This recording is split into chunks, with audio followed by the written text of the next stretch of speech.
Hey, this is Augie, Augie's Locker Room. When you come to the store, you're going to see things that you've probably never seen before unless you've been to a museum. Great items that go back to the Rockney era to the present. Website, augieslockerroom.com. Visit us here or the website. From rainy Notre Dame Stadium, Tim Prister with Tim O'Malley, a couple hours before Notre Dame takes on Cincinnati. Tim, I think the best matchup on paper, Cincinnati's offense against Notre Dame's defense. You know, we're kind of talking about the other way around. Yeah. But that's good on good. I'm interested to see what happens there. Yeah, and I think Notre Dame's last few games indicate what we would hope for from this front seven. It's a group that I think can handle anybody or nearly anybody in the nation.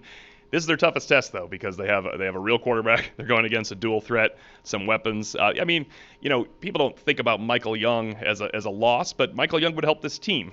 He'd be starting in Notre Dame this year. And it's a matchup where Notre Dame has to win this one because I don't think they're going to come out on top often on the other side of it. I think Notre Dame they definitely need to get into the mid-20s, I think, to hang on this one. There's been a lot of talk about Desmond Ridder this week. Some people telling me that he's overrated. I don't think that he's overrated. I don't know that he's accurate enough to be a first-round draft choice. That's not the But key here. yeah, we're talking about college quarterback, and he's really dangerous. And when he gets outside, he can do damage.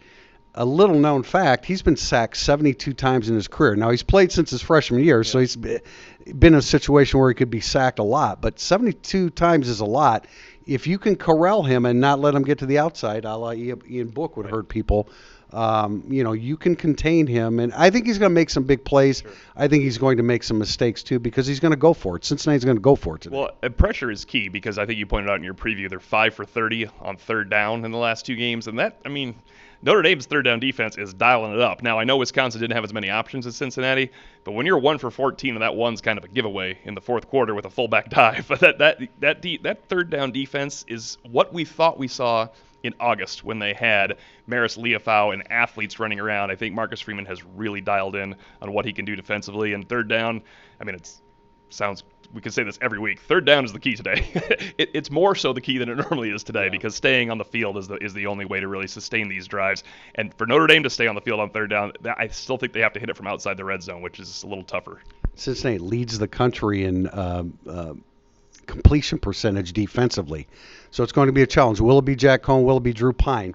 We're still guessing at this point. I'm imagining that Jack Cohn is not 100%. I think there's a decent chance that Drew Pine starts, but we don't have that intel right at the moment. Yeah, and I think Drew Pine will get a pretty big cheer from the crowd if he comes out there, and I think Jack Cohn will get a courtesy cheer, and that's not fair to Jack Cohn because Notre Dame has put him behind the 8 ball with their offensive line. Look, if Cohn's healthy, maybe Jack Cohn is the guy to start because you can attack Cincinnati deep. If Cohn's not healthy, if he's 90%, I would think Brian Kelly, after what he saw from Pine, would go with Pine. And that wouldn't have happened if he played the whole game, Jack Cohn, last week. Now he sees what he can do with Pine, and we know Tyler Buckner is going to play.